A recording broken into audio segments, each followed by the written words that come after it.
El libro de Marcos, y estamos hoy en el capítulo 4 del Evangelio de Marcos. Y recuerdo que dice en versículo 14 del capítulo 1: después del encarcelación de Juan, Jesús fue a Galilea anunciando la buena nueva de Dios. Se había cumplido el tiempo, decía: el reino de Dios está cerca. Arrepiéntese y creer en las buenas nuevas. Entonces, en estas semanas estamos hablando de la primera parte del ministerio de Jesús, cuando andaba en Galilea predicando las buenas nuevas, está explicando el reino de Dios, está reclamando la necesidad de arrepentirse y creer en el Evangelio. Y la semana pasada estaba en el capítulo 3, pero antes que comenzamos el capítulo 4, me gustaría retocar dos cosas que creo que son importantes en el capítulo 3. Y quiero que me acompañe en el capítulo 3, versículo 27 y 29 de Marcos capítulo 3. Estaba siendo Jesús acusado por castigar demonios con el poder de Beelzebub. Entonces, esa respuesta de Jesús a esa acusación, y creo que es importante de entender eso para entender qué va a decir Jesús en el capítulo 4. Pero dice aquí en versículo 27, ahora bien, nadie puede entrar a la casa de alguien fuerte y arrebatarle sus bienes a menos que primero lo ate. Solo entonces podrá robar su casa. En este versículo, Jesús está diciendo que realmente, si hay un hombre fuerte, no pueden hacer nada hasta que esa persona está atado. Y realmente Jesús está explicando, y creo que es importante que leemos en otros dos versículos para entender realmente qué está haciendo. Y si me acompaña en el mismo, en el Evangelio de Mateo, y vamos a ver la misma situación, pero cómo explica Mateo. Entonces Jesús en Mateo capítulo 13,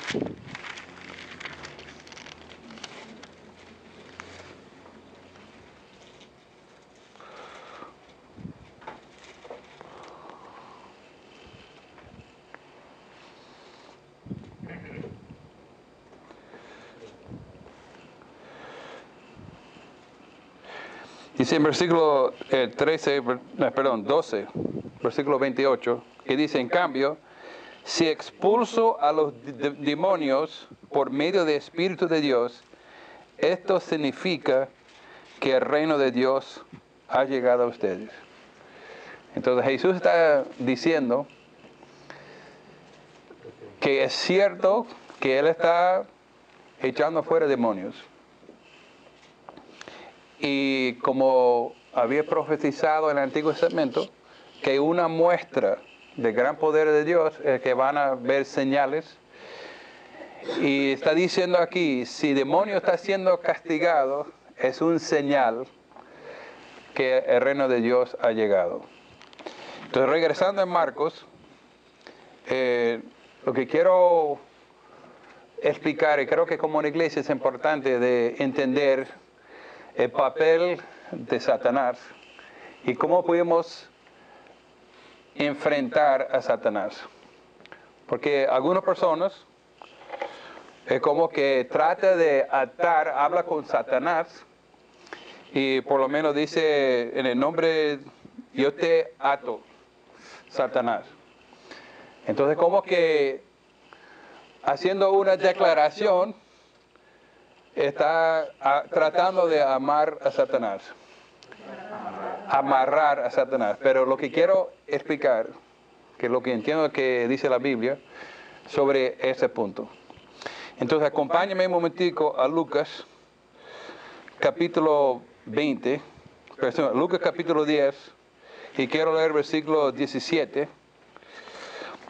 Y voy a explicar lo que entiendo, lo que quiere decir Jesús con este versículo.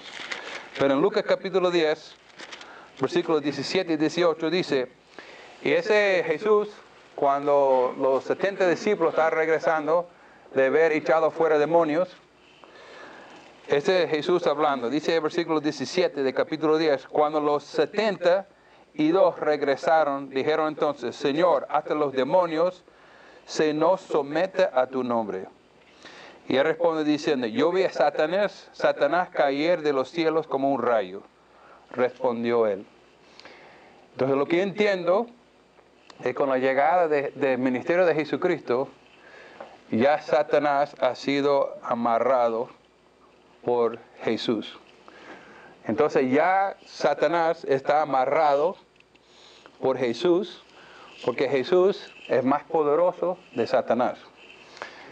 Entonces, el hecho que el hombre fuerte, Satanás, está amarrado, hoy en día tenemos una libertad de compartir el Evangelio y decir a la gente que lo que ha sido amarrado en esclavitud bajo el control de Satanás, ya tiene derecho de salir en libertad.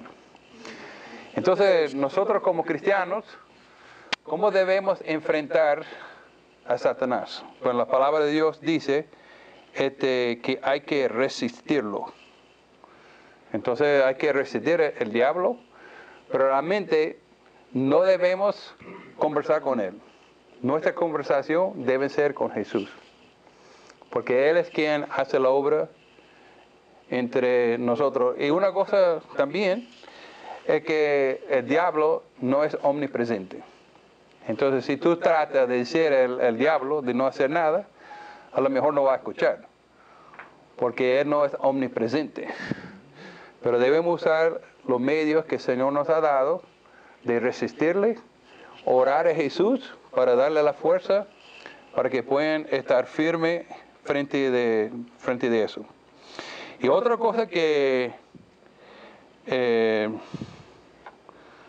es importante de entender es que qué significa blasfemar el Espíritu Santo. Una cosa que tocamos la semana pasada. Y quiero que entendamos claramente que el único pecado que Dios no puede perdonar es cuando nosotros resistimos la obra del Espíritu Santo en nuestra vida para traernos la luz de salvación. Entonces, el pecado que no se puede ser perdonado es cuando nosotros rechazamos la obra que el Espíritu Santo está haciendo en nuestra vida. Entonces vamos a ver en este capítulo 4 la obra del Espíritu Santo trabajando a través de su palabra. Y el pecado que Dios no puede perdonar es que cuando la palabra de Dios está predicado, cuando escuchamos claramente y si resistimos la obra de Dios en nuestra vida y no aceptamos la obra que está haciendo el Espíritu Santo, ese no se puede perdonar. No se pueden perdonar porque no arrepiente uno. Entonces, hoy estamos en el capítulo 4 y lo que creo que es importante en la clase de hoy, en la prédica de hoy, es que Jesús, a través de esa parábola de las 4 tierras, van a mostrar a nosotros cómo es que el reino de Dios entra a la vida cotidiana hoy en día. Entonces uno entiende que el reino de Dios está cerca porque ha llegado Jesús, pero ¿cómo puede ser que el reino de Dios puede entrar en la vida de uno? ¿Cómo podemos participar en el reino de Dios? Cuando Dios comenzó a su pueblo, tomó un hombre que estaba casi muerto, Abraham, y su mujer. Ellos dijeron que su cuerpo ya está considerado muerto.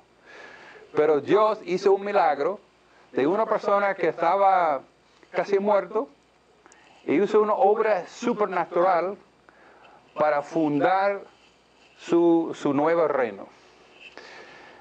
Entonces, Dios tiene una obra supernatural en la formación de su pueblo. Fíjese que cuando nació Jesús, nació de un nacimiento supernatural. Porque María, que una virgen concibió y dio a la luz.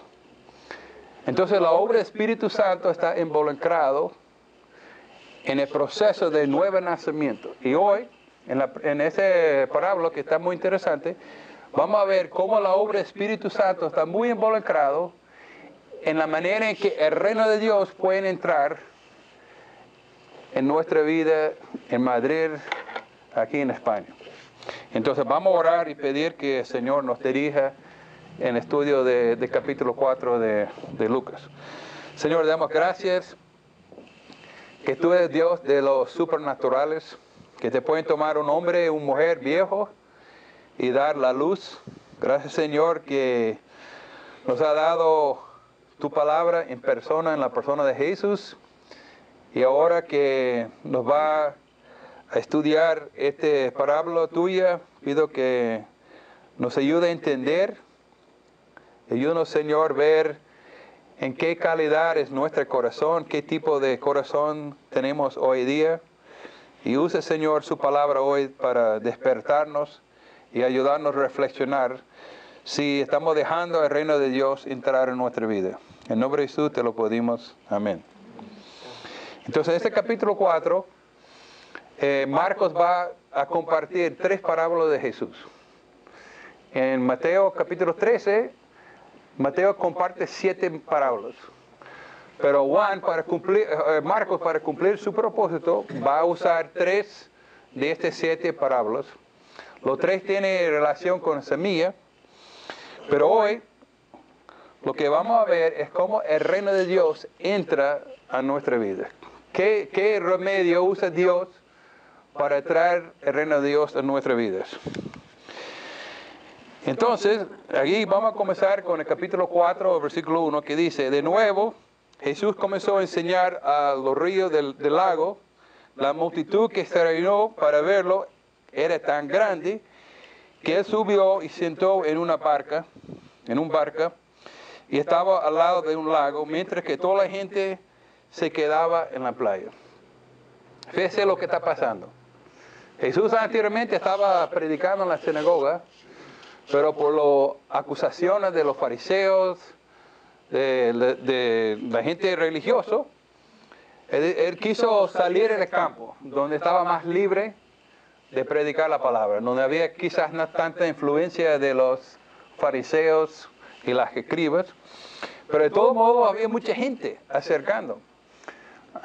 Hemos leído que Jesús estaba haciendo milagros en todos los pueblos, y lo que pasa es que la fama de Jesús está extendiendo a muchas partes, y la gente que está interesada en los milagros que está haciendo Jesús, y quiere ver los milagros, quiere ver a ese Señor que está haciendo tantas maravillas, y Jesús está preocupado por lo que está pasando, es porque llega tanta gente, está como correlado. Entonces, para evitar un problema, es como que la gente quería estar cerca de Jesús y tocarlo para buscar la sanidad. Pero Jesús sabía que hay una necesidad más grande de una sanación. Jesús está preocupado del corazón de la persona que estaba acercando. Entonces es interesante, él se montó en una barca. Es interesante que yo no sabía esto, pero alguien me explicó esta semana que la propia agua sirve como una manera de amplificar el sonido. Entonces puede ser que Jesús en su sabiduría usó la agua con la gente en el lado del barco para que todos pudieran escuchar lo que él quería decir. Pero te puedes imaginar que ¿dónde está Jesús? Estaba allí sentado en un barco, a lo mejor algunos discípulos estaban al lado, porque yo no puedo imaginarme sentado o parado en un barco predicando, pero dice que Jesús sentó. Y en aquel tiempo era muy costumbre que los maestros, cuando están enseñando, se sientan. Entonces ahí tenemos Jesús, ahí al lado del mar, enseñando.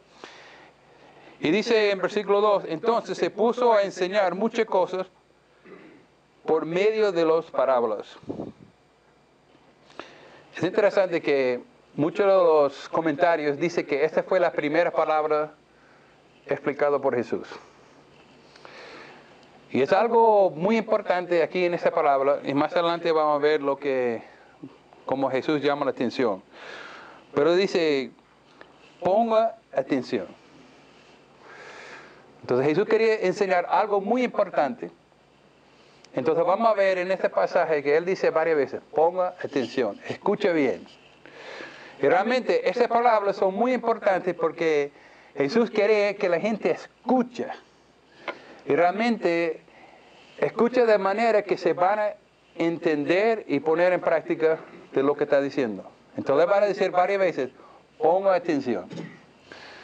Nosotros tenemos la tendencia que cuando estamos en una predicación, piensa de lo que vamos a hacer después, piensa en el olor de la comida, o piensa de quién va a ganar entre Real Madrid y Barcelona. Entonces, a veces, nuestra mente se desvía. Entonces Jesús, sabiendo eso, dice, ponga atención. Lo que tengo que decir es muy importante. Y dice, un sembrador salió a sembrar. Algunos dicen que es muy probable que Jesús, sentado en el barco, pudiera enseñar en la montaña ya una persona saliendo, sembrando. No sabe, pero la gente en aquel tiempo sabía cómo era, porque en los campos donde Jesús estaba caminando, esa era costumbre, que una persona salía a sembrar. Sucedió que esparió él la semilla, una parte cayó junto al camino, y llegaron los pájaros y se las comieron. Otra parte se cayó en la tierra pedregoso, sin mucha tierra. Esta semilla brotó pronto, porque la tierra no era profundo. Pero cuando salió el sol, las plantas se marchitaron, y por no tener raíz, se secaron. Otra parte de la semilla se cayó entre espinas que al crecer la ahogaron, de modo que no dio fruto. Pero la otra semilla cayeron en buen terreno. Brotaron y crecieron y producieron una cosecha que rindó el 30, el 70, hasta 100 por uno. Y dice nuevo, versículo 9, el que tenga oídos para oír, que oigan. Y algunos comentarios dicen que esa frase de Jesús era muy semejante a la frase en Deuteronomio, capítulo 6, versículo 4, en la gran Shema. Porque esa fue una frase muy importante, y ese gran Shema quiere decir, escucha para hacerlo.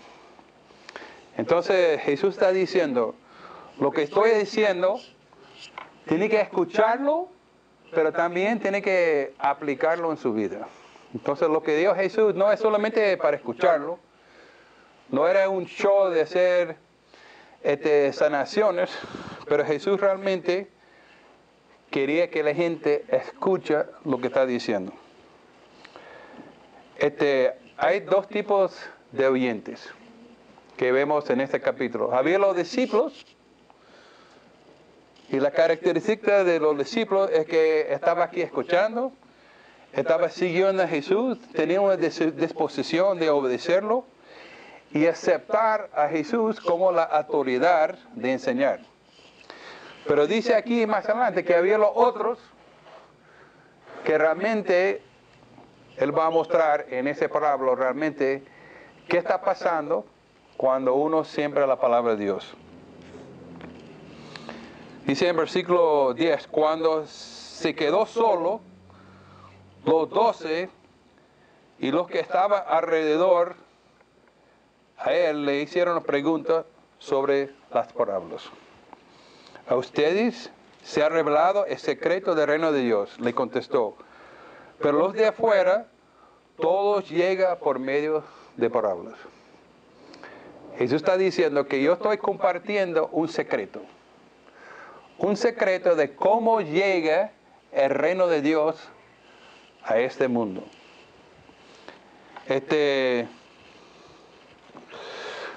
Jesús quería mostrar a sus discípulos realmente ¿qué debemos hacer con nuestra vida? ¿Cómo podemos sacar el máximo provecho de la vida? Mucha gente piensa que sabe la verdad, pero Jesús quiere decir, yo quiero darle el secreto. Esa es la verdad, eso es lo más importante. Realmente quiero explicar cómo es su corazón. Entonces voy a compartir un secreto para ver lo que está atrás, lo que está pasando en la vida real de personas. Quiero compartir algo de 1 Corintios, si me acompaña. En Corintios capítulo 2, quiero leer un versículo, comenzando con el versículo 6 de 1 Corintios capítulo 2, que dice así: sin embargo, hablamos sabiduría entre los que alcancen madurez y sabiduría. No es de ese siglo, ni los principios de ese siglo que perciben. Mas hablamos sabiduría de Dios en misterios, la sabiduría oculta, la cual Dios predestinó antes de los siglos para nuestra gloria, la que ninguno de los principios de ese siglo conoció, porque si las hubiera conocido, nunca habrá crucificado el Señor de gloria. Antes bien, como está escrito, cosas que cosas que ojo no vio, ni oído oyó, ni ha subido al corazón del hombre, son las que Dios ha preparado para que los que le aman. Dios tiene secretos tan maravillosos para compartir, tantos secretos, que dice que tu ojo no ha visto, y tu ojos no ha escuchado, ni te pueden concebir en su mente las maravillas que Dios tiene para nosotros. Y realmente todas esas maravillas son enfocadas en la persona de Jesús, la bendición que tenemos en Jesús. Y dice que, pero Dios nos reveló a nosotros por tu Espíritu, porque tu Espíritu todo los escudriña aún lo profundo de Dios. Entonces podemos ver en Timoteo que hay ministerio de iniquidad, y podemos ver también en 1 Timoteo 3:15 que hay el ministerio de piedad. Pero lo importante es que Jesús está diciendo, yo quiero explicar los secretos de Dios. Entonces regresamos aquí a Marcos capítulo 4, versículo 12, que dice, para que por muchos que vean no perciben, y por muchos que oigan no entiendan, no sea que se conviertan y sea perdonado. Jesús está usando un versículo de Isaías capítulo 6, donde en aquel tiempo Isaías está diciendo al pueblo, yo estoy predicando, yo estoy diciendo la palabra de Dios, pero no me escucha, no está poniendo atención. Ponme atención en lo que estoy diciendo. Y Jesús está diciendo que ahí está pasando la misma cosa que experimentó Isaías en aquel tiempo. Yo estoy hablando con la gente religiosa que ha estudiado la palabra de Dios, no me está escuchando, no está poniendo atención, está igualito del Antiguo Testamento. Dice que no entiende estas palabras, no entiende estas palabras. Jesús está hablando con sus discípulos. ¿Qué pasa? Está conmigo y no entiende. Jesús está preocupado.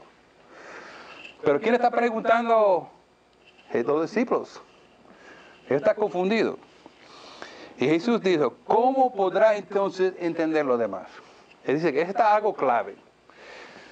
Discípulos, si tú no entiendes lo que estoy diciendo, si no estamos claros en esa parábola, lo demás no va a tener sentido. Ese me enseña que eso es muy importante.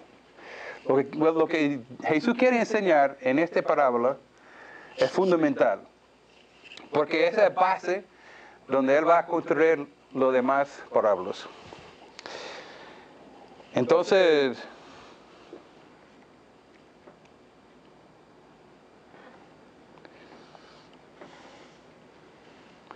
Jesús quiere mostrar ¿Cómo es que el reino de Dios entra en la vida de nosotros? ¿Cómo puede entrar el reino de Dios en nuestra vida? ¿Cómo puede entrar el reino de Dios en la vida de nuestros familiares aquí en San Chinaro? Entonces Jesús está mostrando que tenemos que sembrar. Y hay en este parábola el sembrador y la semilla. Entonces está explicando aquí que el sembrador son ellos que siembran la palabra de Dios.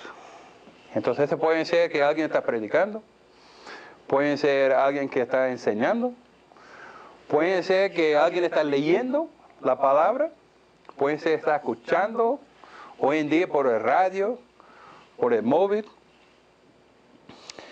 Pero dice que alguien está sembrando y aquí está haciendo referencia a la palabra de Dios. Entonces es importante que, ¿qué quiere decir sembrar y lo que no es sembrando? Nosotros estamos sembrando cuando estamos compartiendo la palabra. Entonces tú puedes salir y pasar un tiempo con sus amigos en un restaurante o lo que sea y comparte muchas cosas que Dios está haciendo en su vida. Pero si tú no dices nada de la palabra y si no compartes la palabra, realmente no estás compartiendo la semilla. Porque lo que va a hacer impacto es cuando nosotros compartimos la palabra de Dios. Es interesante que hay pastores que no son cristianos, que predican, y hay gente que se han convertido bajo su predicación, y el propio pastor está quizás por su plena gloria, pero el hecho que ellos están predicando la palabra de Dios, que hay gente que ha sido salvo. La palabra de Dios es tan poderoso que un inconverso puede compartirlo y tiene la posibilidad de cambiar vidas. Entonces la palabra de Dios es poderoso. Que dice Hechos 1:16, no tengo vergüenza del Evangelio porque es el poder de Dios, ¿no? Entonces esa semilla está poderoso. Pero tenemos que tener cuidado cuando sembramos, que no sembramos un cuento o algo bonito que hemos hecho. Por eso nosotros en la iglesia estamos tratando de aprender la palabra de Dios, memorizarlo. Y esta semana tenemos versículo de memoria. ¿Sabe cuál es el versículo de memoria esta semana? Romanos 12:1. ¿Quién puede decir este versículo? ¿Recuerda el versículo de semana pasada? 2 Corintios 5:17. Hoy es Romano, la semana pasada fue Gálatas 2:20. Con Cristo estoy juntamente crucificado y ya no vivo yo. Mas vivo Cristo en mí. Ahora lo que vivo en la carne lo vivo en la fe del Hijo de Dios, el cual me amó y se entregó a su vida por mí. Hermanos, cuando nosotros compartimos las palabras, es que te van a tener efecto. Pero vemos aquí que hay 4 condiciones en que encontramos cuando compartimos la palabra. Y realmente los 4 terrenos está haciendo referencia a 4 condiciones de corazones. Entonces hoy Jesús está mostrando, y quiero mostrarle, hay 4 tipos de corazones, y uno de ellos son recibibles para recibir el reino de Dios, donde la palabra de Dios puede ser impacto y donde el reino de Dios puede entrar en la vida de uno. Y dice que algunos son como los siembra junto al camino, donde se siembra la palabra. Tan pronto que se oye, viene Satanás y le quita la palabra sembrado en ellos. Entonces está explicando, el primer tipo de corazón está muy duro. Tan duro que cuando cae la semilla está encima y no penetra y no tiene, está ahí. Entonces es muy fácil que un pájaro, entonces se lo encuentra y ya está perdido. La tierra no está ahí separado porque si cae dentro, entonces sería más difícil para que un pájaro lo vea. Pero mucha gente ha sido, podemos decir, pisado, ¿cómo dice? Pisado. Hay cosas de la vida que nos pisotearon, ¿no? Y somos duros. Realmente ese pecado que causa ese tipo de corazón tan duro. Entonces, hay una expresión, esos son para los pájaros. No sé si se ha escuchado esa frase. Bueno, en inglés tenemos esa frase, ¿no? Esa es para los pájaros.